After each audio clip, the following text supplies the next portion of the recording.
Jadi kata Nabi, usia umatku hanya 60-70 tahun. Dan sedikit di antara umatku yang melampaui usia tersebut. Kita semua ini di sini sudah dicatat ajalnya kapan.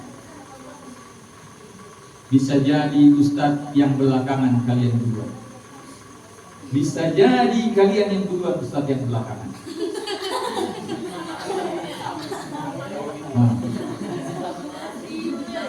Tapi yang pasti kita semua akan mati. Oke. Sebenarnya kematian bukan jadi masalah. Andaikan kematian adalah akhir dari perjalanan hidup kita. Tapi yang jadi masalah, ternyata setelah kematian ada kehidupan. Dan justru kehidupan setelah mati adalah kehidupan yang hakiki, yang abadi. Ketika kita dibangkitkan nanti dari kubur, maka kita akan selalu hidup, tidak pernah mati. Kita akan selalu muda, tidak akan tua. Kalau kita masuk surga, akhirnya hanya dua, surga atau neraka. Kalau kita masuk surga, maka kita akan nikmat tanpa ada batas. Sehat, tidak akan pernah sakit. Kaya, tidak perlu banting tulang bekerja. Cantik, tidak pernah akan keriput dan sampularo. Ada yang tahu sampularo? Flek hitam itu diletak. Bukan tadi. Muda, tidak akan pernah tua. Bahagia, tidak akan pernah sengsara. Di surga ada semua yang kita mau. Ustaz, saya mau makanan, datang makanan. Saya mau istri cantik, datang. Bukan cuma istri, bidadari. Yang kata Nabi, kalau dia nampakkan wajahnya di dunia, dunia harum seluruhnya. Dan wanita-wanita di belakang kalau masuk surga, semuanya jadi bidadari.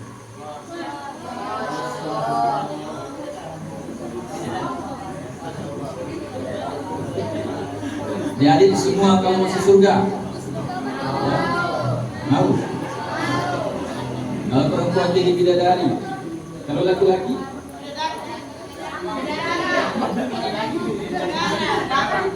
bidaduri.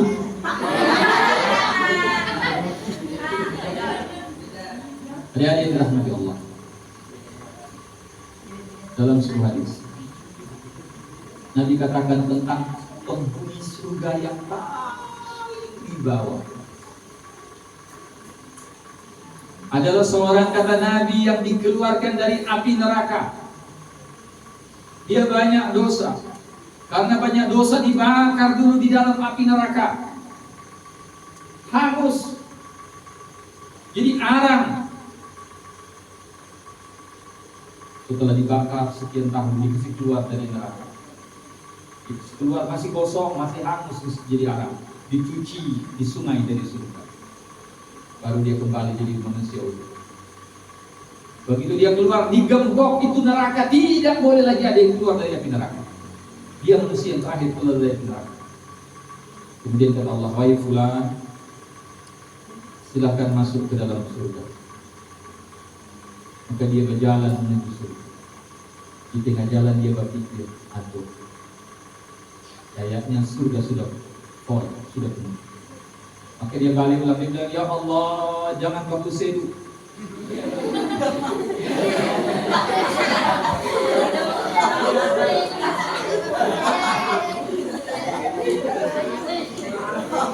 Kata Allah, kenapa? Katanya Allah, sepertinya surga sudah full. Kata Allah, wahai fulan, masuklah ke dalam surga. Jadi dia ragu, dia bilang, nama miliar sudah manusia masuk. Kayaknya saya suka datang. Dia pikir surga itu hanya sebuah sekolah rakyat. Apa Allah suruh masuk? Dia jalan lagi, dia balik lagi. Ya Allah, jangan buat surga. Kayaknya surga sudah full. 3 kali dia bolak-balik.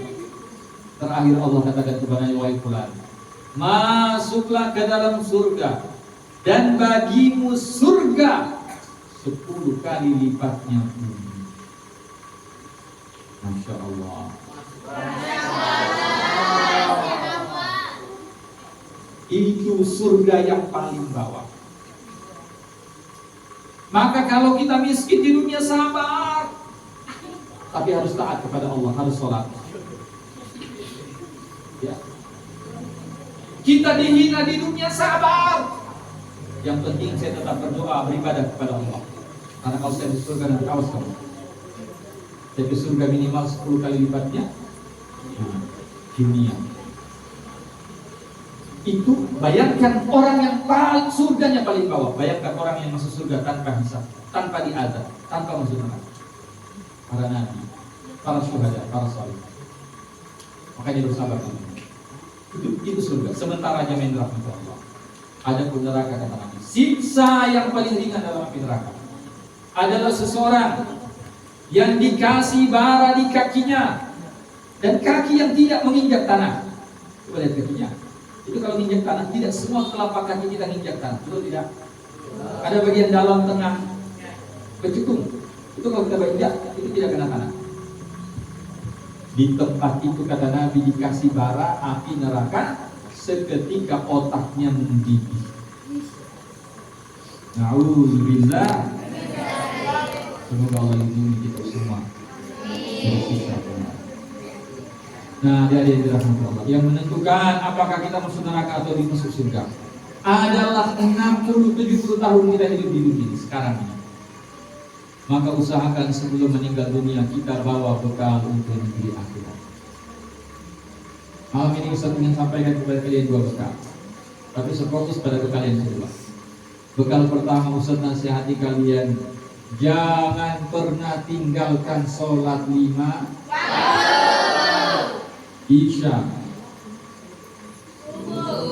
Isya berapa rakaat? 4. Subuh berapa rakaat? Zuhur berapa rakaat? Asar 4. Maghrib 3. Jangan pernah tinggal. Karena kata Nabi, man hafadha 'alaiha, siapa yang jaga salat 5 waktu, kanat lahu nura, di hari kiamat nanti dia akan punya cahaya. Dan Nabi katakan bahwa semua nabi semua manusia akan dikumpul dengan nabinya. Maka Nabi ditanya, ya Rasulullah, gimana cara kau kenali umatmu? Kau tak pernah ketemu. Di antara kita ada yang pernah ketemu dengan Nabi? Ya. Kalau ada yang bilang ketemu, maka ditanya, gimana kau bisa kenal? Kata Nabi, saya bisa kenali umatku. Burram muhajjalina min atharil wudu. Anggota tubuhnya yang terkena air wudu akan bercahaya di hari kiamat. Masya Allah. Makanya jaga salat 5 waktu. Kata Nabi, siapa yang jaga salat 5 waktu kanan setahun, di hari kiamat nanti dia akan bercahaya. Apanya bercahaya? Wajahnya yang terkena air wudu bercahaya. Makanya kamu jangan wudu. Di sini belum basah. Santai saja bro. Tangan sampai sikunya bercahaya, kepalanya bercahaya. Makanya setelah wudhu, dalam adab Imam Syafi'i, wajibnya wudhu itu basahi tangan pusat di bagian depan. Itu wajibnya, fardunya. Artinya orang kalau sudah basah sebagian rambutnya sah wudhu. Tapi yang paling afdol, yang paling utama dalam adab Imam Syafi'i, basahi kedua tangan, pusat dari bagian depan kepala sampai ke bagian belakang, sehingga semua kepalanya basah, menyentai ke depan, semua kepalanya basah.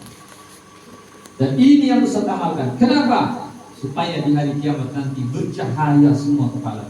Masih jauh sudah dari umat Islam.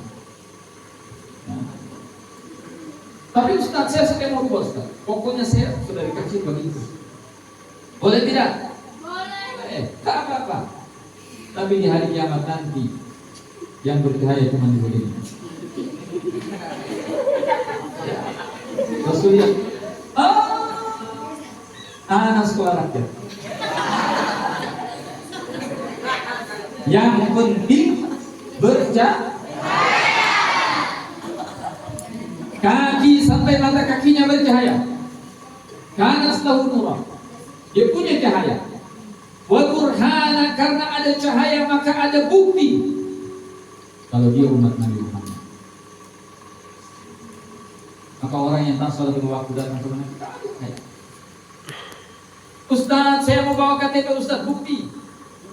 Pemerintah daerah atau di mana? Dinas catatan sipil. Nama, putra, agama Islam. Tidak ada yang bawa KTP di hari kiamat. KTP sudah terdaftar hari kiamat. Jangankan KTP, kantor Dukcapil dengan DPKDIS di Starbank sama. Ustaz, saya pakai jilbab nanti di hari kiamat, sehingga Rasul tahu saya adalah muslimah umat beliau. Kita katakan, Nabi katakan, manusia nanti dibangkitkan di hari kiamat dalam keadaan hufatan uratan, tak pakai alas kaki, tak pakai baju. Semua kita dibangkitkan dalam kondisi telanjang, seperti baru dilahirkan. Ya. Ustaz, saya ada bukti Ustaz kalau saya umat Nabi Muhammad. Saya laki-laki Ustaz, ada bukti saya. Kalau telanjang justru dapat lihat. Apa buktinya? Apa buktinya? Di sunnah Ustaz. Nabi katakan manusia dibangkitkan di hari kiamat gurlan, yang disunat kembali ke setelan pabrik.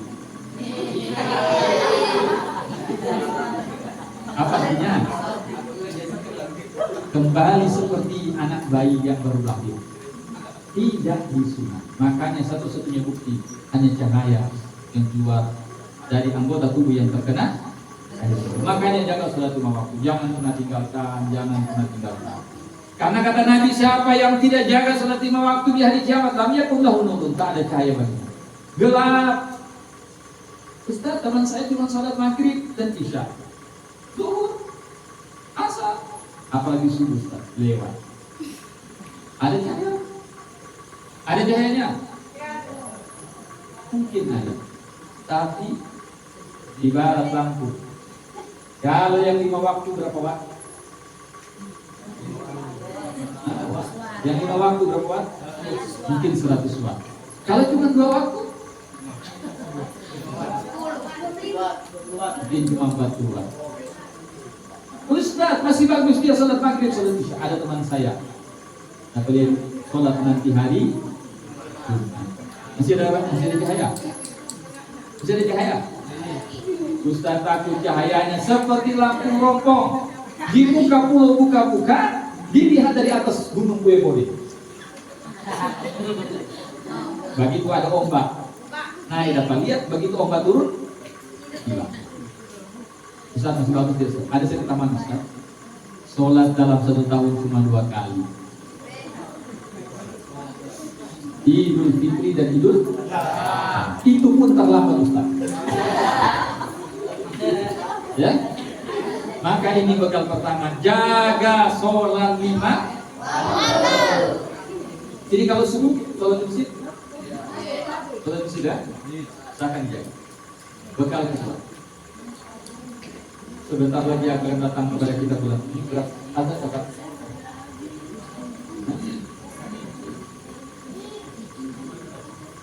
Ini berapa? Oke, dikit lagi. Lanjut. Bekal kedua, Allah itu sayang sama kita semua. Meskipun Allah ciptakan neraka, tapi Allah tidak ingin kita masuk neraka. Allah ingin kita masuk surga. Saking sayangnya Allah kepada kita, kalau kita bikin satu maksiat hanya dicatat 1 dosa. Satu maksiat dicatat 1 dosa.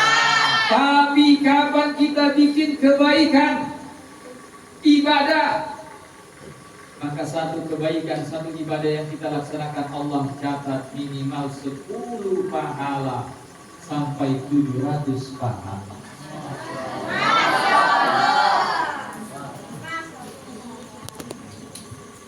Bantu teman yang susah 10 pahala, 100 pahala, 700. Bersedekah 1.000 rupiah, Allah kali 10, 10.000.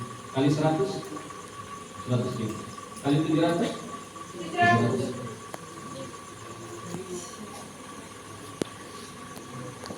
Saking sayangnya Allah kepada kita, Allah buat ada beberapa waktu, beberapa hari yang kalau kita ibadah di hari tersebut maka pahalanya akan sangat besar, lebih besar lagi. Dan salah satu waktu tersebut adalah bulan Ramadan yang sebentar lagi akan datang kepada kita. Kurang lebih 4 hari ke depan kita akan puasa. Tanggal 19. Ini hari apa tadi? Tanggal 15, 16, 17, 18, 19. Selasa, Rabu, Kamis insyaallah kita sudah puasa. Ya, 16, 17, 18, 19. Ya. Kamis insyaallah kita sudah puasa. Ketahuilah Ramadan itu Allah lipat gandakan pahala.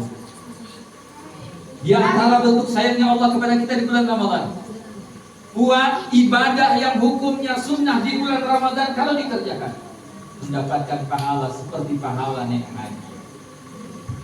Kata Nabi, umroh yang dilakukan di bulan Ramadan sama dengan naik haji. Haji apa hukumnya bagi yang mampu? Wajib atau sunnah? Naik haji bagi yang mampu? Wajib atau sunnah? Wajib. Umroh apa hukumnya? Wajib atau sunnah? Kata ulama umroh sunnah, haji yang wajib. Tapi kata Nabi umroh di bulan Ramadan sama dengan naik haji. Artinya saking berkahnya Ramadan. Apa Ustaz? Usahakan ketika datang Ramadan. Yang pertama, puasa di bulan di siang hari. Jangan pernah ada yang tak puasa kecuali bagi perempuan yang sedang datang bulan. Yang laki-laki ada yang datang bulan.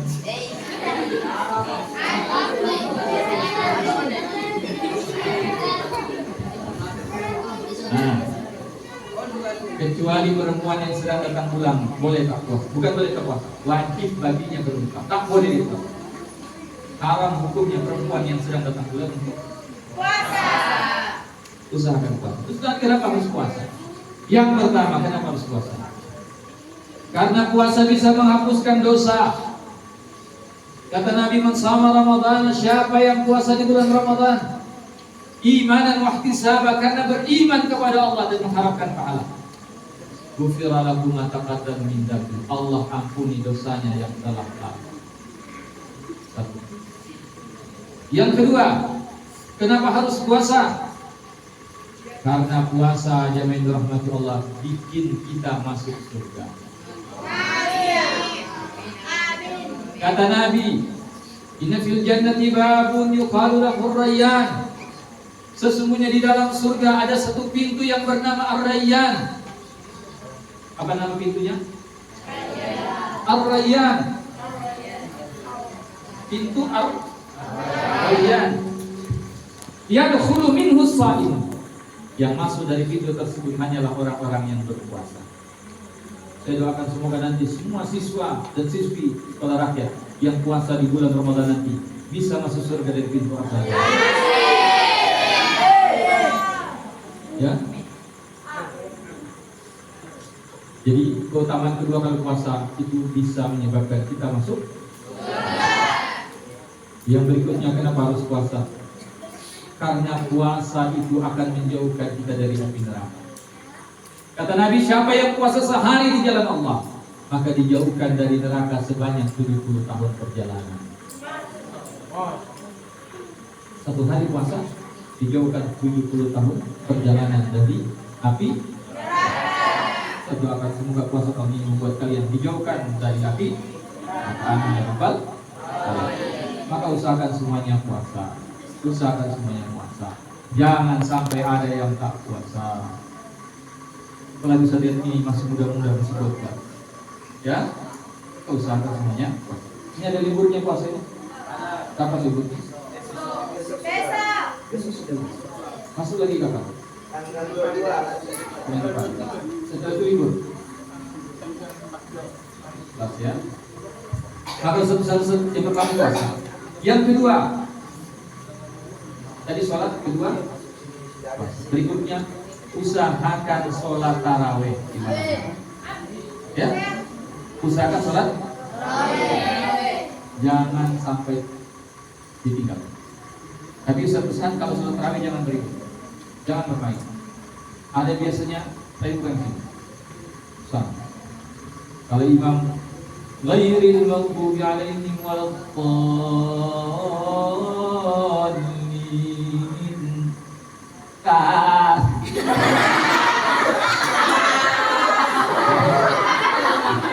bermain, ada yang 20 ya.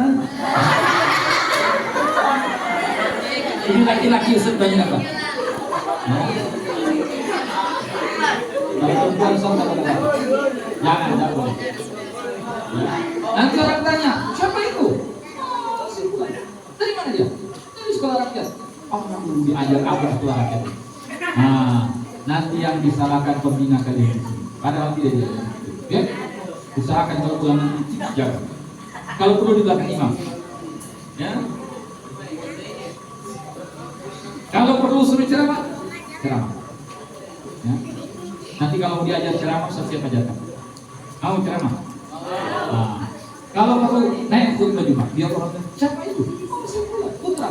Oh, bisa khutbah dia? Bisa. Sekolah di mana? Sekolah rakyat. Masukkan anak kita di sekolah rakyat. Nah, itu putra sudah kawin. Dari mana kok? Oh, ada anak kita. Ya, itu besar-besar. Jadi nanti saat liburan, jaga sikap kalian, jaga akhlak kalian.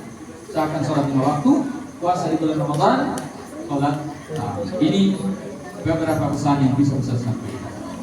Ya, terakhir Ustaz doakan kalian semua, semoga kalian ke depan nanti menjadi orang-orang yang sukses dunia, sukses akhirat. Amin. Di antara kalian ada yang menjadi bupati Banyuwangi. Ada di antara kalian yang menjadi gubernur Sulawesi Tengah. Ada di antara kalian ada yang menjadi dokter. Ada yang menjadi pasien.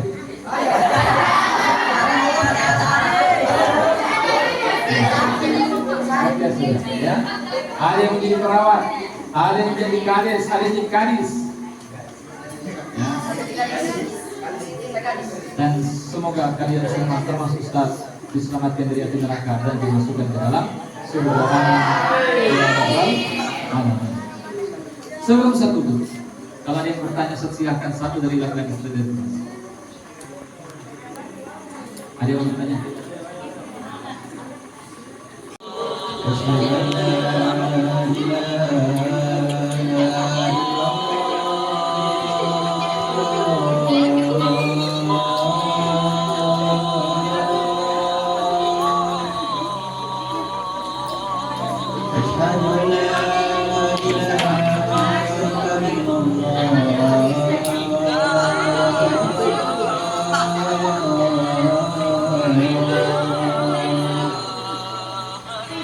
Masing-masing atur diri sendiri dulu.